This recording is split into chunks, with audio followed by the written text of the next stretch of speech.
Bonsoir, bienvenue dans le débat de France 24, un débat auquel vous pouvez participer via les réseaux sociaux. C'est une manifestation inédite, les policiers qui se sont rassemblés un peu partout en France pour dénoncer la haine anti-flic en marge de la mobilisation contre la loi travail. Il faut savoir que 350 policiers ont été blessés depuis les toutes premières manifestations il y a 2 mois.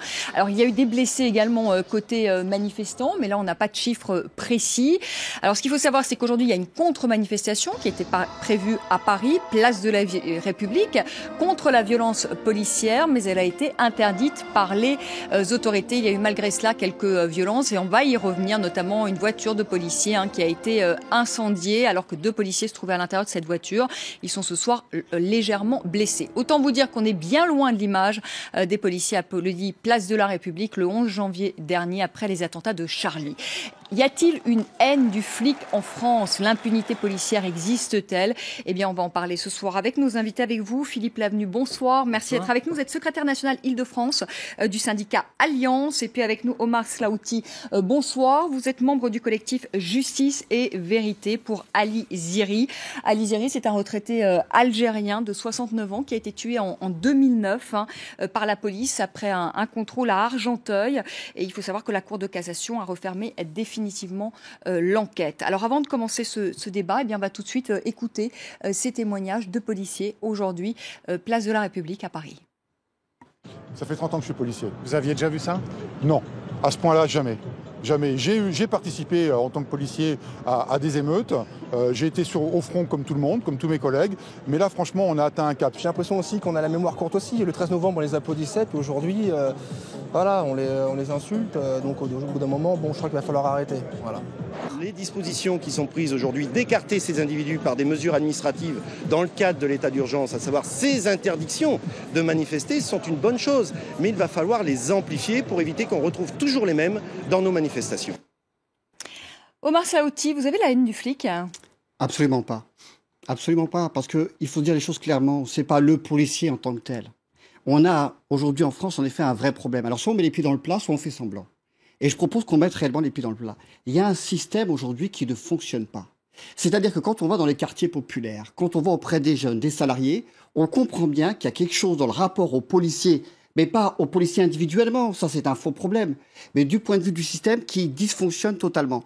Et ça s'appuie sur une sorte de rationalité. Soit on essaye de comprendre quels sont les ressorts de cette tension extrême aujourd'hui, soit on décide de sacraliser la police et on décide qu'aujourd'hui, on ne peut strictement rien reprocher aux policiers. Et juste un élément là-dessus. Amnesty International, qui est une ONG qui n'a strictement rien de particulièrement anti-flic primaire, a sorti un rapport il y a quelques années intitulé « Les policiers sont-ils au-dessus des lois ?» Point d'interrogation, parce que je ne mets pas un point d'exclamation, c'est point d'interrogation, en citant un ensemble d'affaires où à chaque fois, quand les policiers sont impliqués dans des violences policières, à chaque fois, nous avons derrière une impunité judiciaire. Et on peut démultiplier les exemples, ce qui fait qu'aujourd'hui, on a quasiment 1 mort par mois suite à des violences policières, et vous serez bien normal de contester ce chiffre-là. Vous savez pour quelle raison? C'est parce qu'il n'existe aucune statistique officielle. C'est-à-dire qu'aujourd'hui, c'est extraordinaire. On peut dire qu'il y a 350 policiers blessés depuis 2 mois. Je demande à mon interlocuteur, combien y a-t-il de manifestants blessés depuis 2 mois? Le sait-il? Non, j'ai vraiment aucune idée de combien il y a de manifestants blessés. Par contre, je suis bien conscient qu'il y en a. Pourquoi il y a des blessés? Parce qu'il y a des affrontements. Alors là où je suis pas tout à fait d'accord avec vous, c'est quand vous dites qu'il y a un malaise et on a l'impression que c'est une généralité. Un sondage sorti hier soir dit que 82% des Français apprécient l'action de la police et aiment sa police. Ça fait qu'il reste que 18% qui seraient susceptibles de ne pas l'aimer. Et encore, il y a ceux qui ne se prononcent pas. Donc je ne pense pas qu'il y ait un réel malaise. Par contre, il y a un malaise avec une frange de la population. Ça, c'est indéniable. Et cette frange de la population, elle ne supporte pas quelque autorité que ce soit. On a même pu voir des images, ils ne s'attaquent pas qu'à la police. On a vu des images sur les ondes où ils s'attaquaient au musée des armées, place des Invalides. Donc c'était encore un symbole de l'État. Donc il y a cette frange de la population, ces groupuscules extrémistes, anarchistes, qui s'attaquent délibérément à tout ce qui représente l'État. Ça, c'est indéniable. Vous parlez de l'impunité de la police. Quand la police commet une faute, elle est, comme n'importe quel citoyen, traduit devant les tribunaux. C'est à la justice qu'il faut s'adresser, pas aux policiers eux-mêmes. Oui. Quand les policiers sont relaxés, quand il y a des non-lieux, c'est la justice qui les proclame, pas les policiers eux-mêmes. Bien sûr. Donc on ne peut pas dire qu'il y a une auto-impunité. On ne se protège pas soi-même.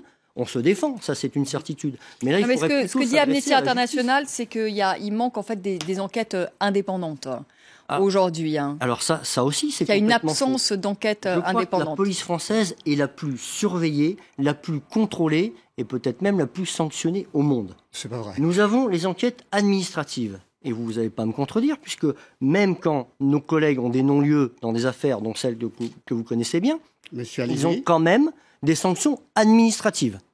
Donc ils sont sanctionnés administrativement, y compris quand la justice, eux, les déclare innocents. est-ce qu'il y a là pas... Je vais essayer de finir mon propos. Non, mais juste là-dessus, c'est très intéressant. Est-ce qu'il n'y a pas là un paradoxe? La justice disculpe.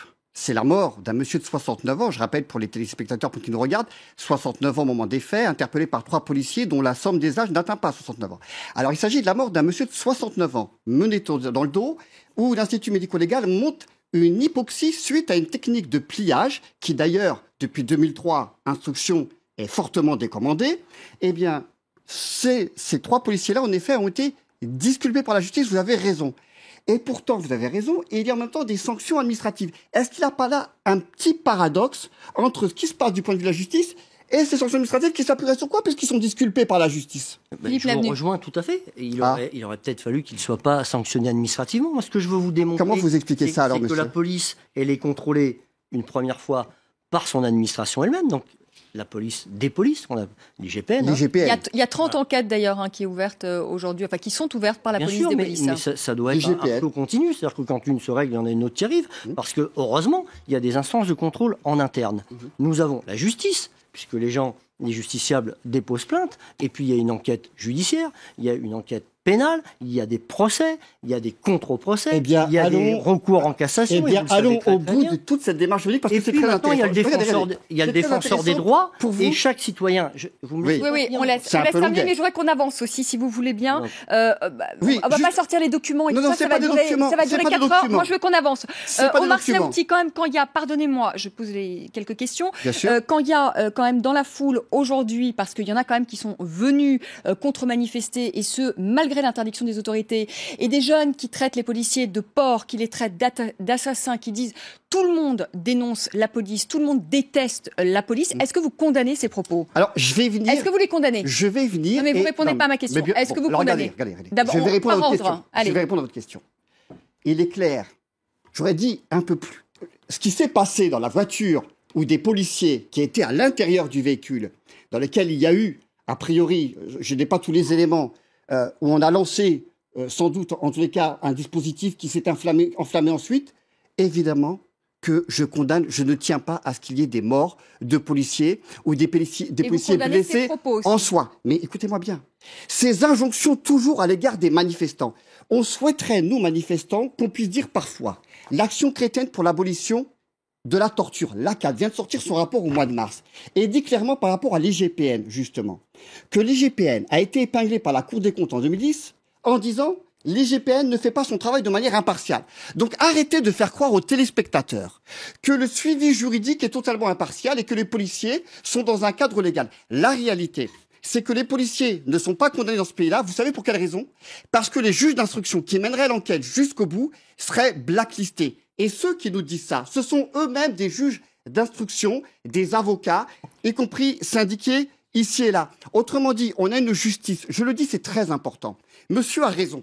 Il y a un dysfonctionnement de cette justice parce qu'on n'a pas une structure indépendante des policiers, comme il y a en Angleterre, pour enquêter sur les faits de ces policiers. Et si moi, vous me demandez de condamner, parce qu'encore une fois, je ne tiens absolument pas à ce qu'il y ait de blessés, de morts, je demande à ce que mon interlocuteur condamne celles et ceux, parmi vos collègues, qui ont lancé à tir tendu des grenades en direction de jeunes et de moins jeunes et parfois de journalistes. Et Reporters sans frontières a d'ailleurs interpellé M. Manuel Valls pour qu'il condamne aussi ces policiers qui ne respectent même pas les règlements. On va laisser, si vous voulez bien, Philippe Lavenu. Est-ce qu'il y a eu, selon vous, des dérapages? En tout cas, certains policiers ont dit qu'il y a eu une mauvaise gestion dans les ordres qui ont été donnés. Est-ce que c'est le cas? Est-ce que vous dites aujourd'hui il y a un problème avec la hiérarchie, il y a un problème de gestion des ordres? Il y a eu au début des manifestations, et nous avons été les premiers à les dénoncer, ce qu'on a appelé des consignes molles.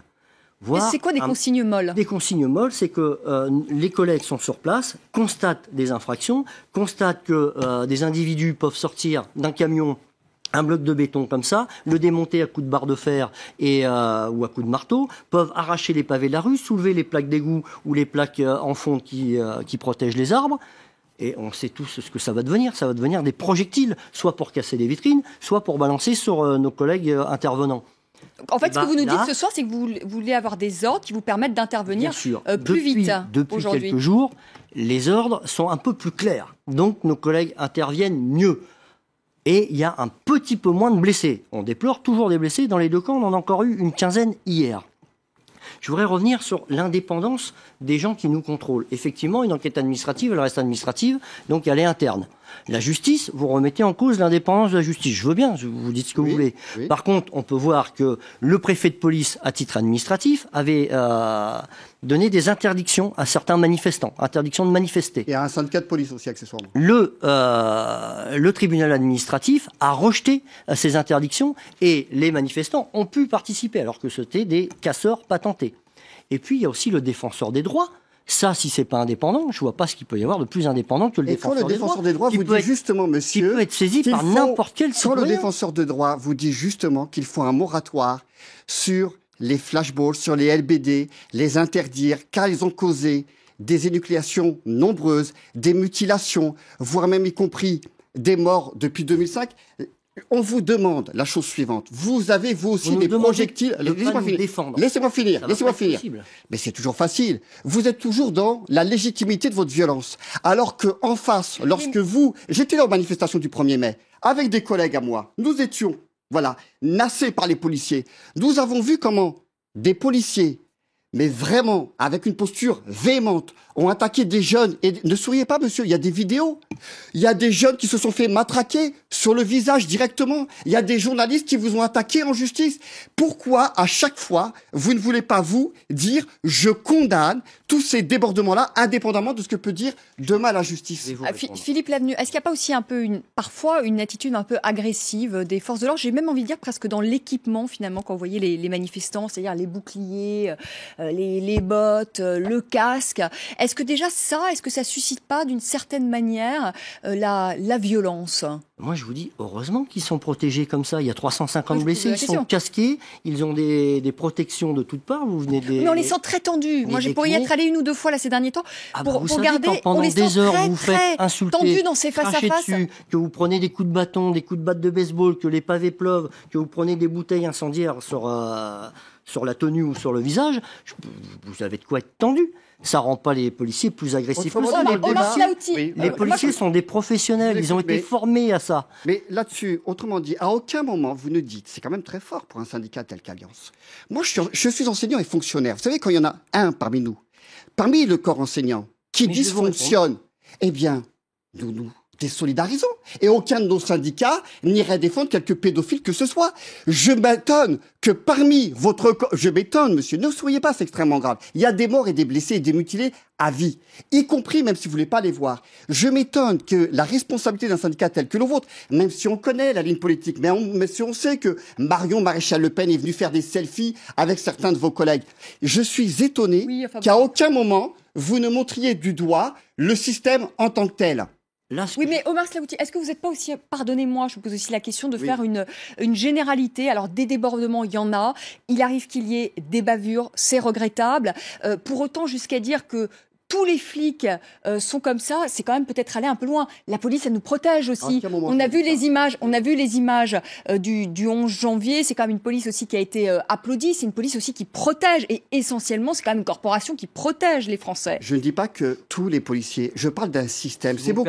Non, il me semble que la question m'était adressée. Vous avez une question et vous ne savez pas répondre. Il me semble que ce qu'il faut voir ici, ce n'est pas les policiers individuellement. Je partagerai globalement ce que vous dites, madame. Mais globalement, c'est plus que globalement, même. D'accord, plus que... Allez, Bon, écoutez, je vous demande qu'une chose, qu'on fasse la transparence sur le nombre de policiers qui sont à l'origine de blessures ou pas. On peut pas aussi faire la transparence, il y a aussi des provocations du côté des jeunes. Mais il y en a aussi. Mais jusqu'à maintenant, vous savez, il y a des collègues à vous, journalistes, qui se sont adressés aux préfectures de police pour demander quel était le nombre de blessés parmi les manifestants. Zéro réponse. Par contre, ils répondent du côté des policiers. Pourquoi n'y a-t-il pas de transparence de part et d'autre et de condamnation ferme et définitive, y compris par la justice? La réalité, c'est que, je vous le dis, ces attentats ont été un moment pour le corps policier en tant que tel, pour surfer et se sacraliser, c'est-à-dire devenir un corps intouchable, vous avez compris, fonctionner comme un lobby à l'égard du gouvernement. Voilà. Philippe Lavenu, j'ai du mal à entendre que les policiers aient profité des tristes événements qui ont...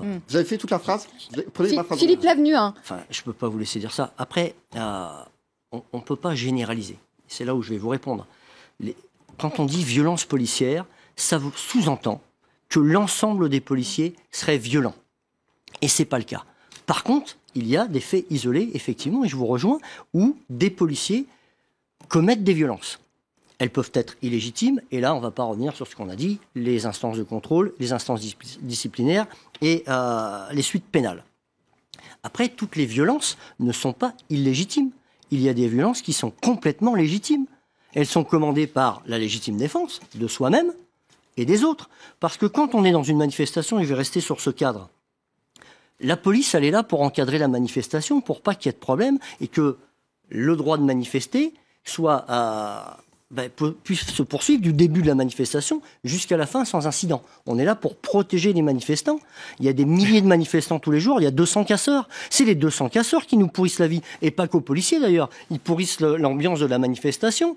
Ils discréditent le mouvement, et on a vu ces derniers temps, notamment vendredi dernier, les services de sécurité de la CGT et des Faux se faire agresser par les casseurs. Si vous voulez qu'on laisse faire, pourquoi pas? On peut, si c'est votre leitmotiv. Mais c'est pas ça l'idée. L'idée, nous, c'est de protéger les gens quand même. Vous savez, ce à quoi nous avons assisté le 1er mai, j'étais dans la manif, je ne sais pas où vous y étiez, vous d'ailleurs, très concrètement. Allez, rapidement. Dans cette manifestation-là, on manifestait, on avait les policiers qui nous collaient, qui nous encadraient. On n'a jamais vu de manifestation de 1er mai en présence de policiers. Et beaucoup parmi vous, notamment CGT Police, disent qu'il y a une volonté de tension politique très forte entre les policiers d'un côté et les manifestants de l'autre. Et là, je vous le reconnais, c'est pas de votre responsabilité, c'est celle de Valls et du gouvernement. Philippe Lavenu, un mot, 6 mois que l'état d'urgence est en place en France. Vous êtes fatigué aujourd'hui?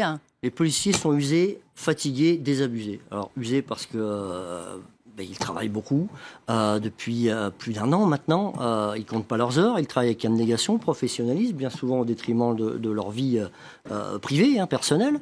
Ils sont fatigués parce que le nombre d'heures, il faut porter le casque, il faut porter le gilet, il faut porter les armes longues. Les missions ne sont pas passionnantes. Garder des portes et faire des rondes pour surveiller, c'est pas la mission de police. On est là, a priori, pour arrêter les voleurs, à faire de l'anticriminalité. Et puis, désabusés parce que des fois, les ordres ne sont pas clairs. Et puis, parfois, souvent, on subit les violences, on subit les attaques. Et puis, on estime que c'est un peu une injustice parce que je pense qu'on sait, globalement, beaucoup donné, que l'ensemble des policiers, ou dans la globalité en tout cas, c'est beaucoup donné au service de la France, au service des citoyens, même s'il peut y avoir quelques dérapages, effectivement. Voilà, et 82% des Français, vous le disiez au début de cette émission, quand même une opinion favorable aujourd'hui de la police, voilà, qui pourra peut-être vous remonter un peu le moral. Ça fait chaud, merci beaucoup, merci Philippe Lavenu, merci Omar Slaouti d'être venu sur le plateau de France 24. On se retrouve dans quelques minutes pour le rappel des titres, et puis second débat de la soirée, on va parler de la situation au Venezuela. À tout de suite. Merci à tous les deux.